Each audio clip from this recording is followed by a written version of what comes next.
December 16 வாக்கு.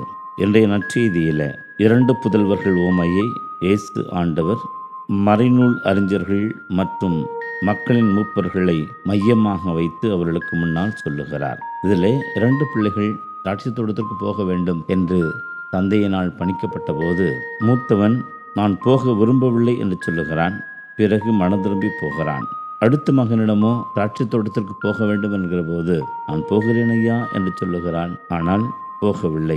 இதில் நல்லவன் யார் கெட்டவன் யார் என்று சொல்லி கேட்டுகிற போது நல்லவன் மூத்தவரே என்று சொல்லி பதில் கிடைத்தாலும் இன்றைக்கு நாம் யோசிக்க வேண்டியது, இந்த மூப்பர்களும் தலைமை குருக்களும் இயேசு அவர்களுக்கு சொல்லுகிற செய்தியாக, நீங்கள் இப்படித்தான் 2ஆம் மகனைப் போல போகிறேன் என்று சொல்லுகிறீர்கள், ஆனால் கடவுளுடைய வார்த்தைகளை நீங்கள் கடைபிடிப்பது கிடையாது, எதிர்பார்ப்பையும் கடைபிடிப்பது கிடையாது. ஆனால் பாவிகள் வரிதண்டுபவர் மேலும் ஆண்டவருக்கு எதிராக இருக்கிற நீங்கள் முத்திரையிட்டு காண்பித்து கொண்டிருக்கிறீர்களே, அப்படிப்பட்டவர்கள் எல்லாம் மனம் மாறுகிறார்கள், திரும்ப வருகிறார்கள், அவர்களை கடவுள் மன்னிக்கிறார் என்ற செய்தியை சொல்லுகிற போது இன்றைக்கு நாம் பெற்றுக்கொள்ள வேண்டிய செய்தி இப்படியும் இருக்கலாம் அல்லவா?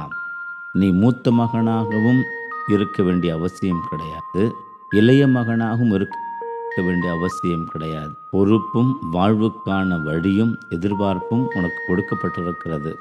அதை செய்து முடிக்க வேண்டிய கடமை என்பது ஒவ்வொருவருக்கும் உண்டு. அதை 3ஆம் மகனாக இயேசு ஆண்டவர் செய்து காட்டினார். இறை திருவுளத்தின்படி நடந்து காட்டினார். அதுபோல இந்த திருவருகை காலத்தில் 3ஆம் மகனாக இயேசுவின் வழியில் அவரை போன்று இறை திருவுளத்தின் நிறைவேற்றுவர்களாக மாறினோம் என்று சொன்னால் அதுதான் அவருக்கு உகந்த வாழ்வு, பிடித்தமான வாழ்வு, ஆசீர் தருகிற வாழ்வு. வாழ்ந்து இறை ஆசீரோடு நிறைந்து நிற்போம். ஆமென்.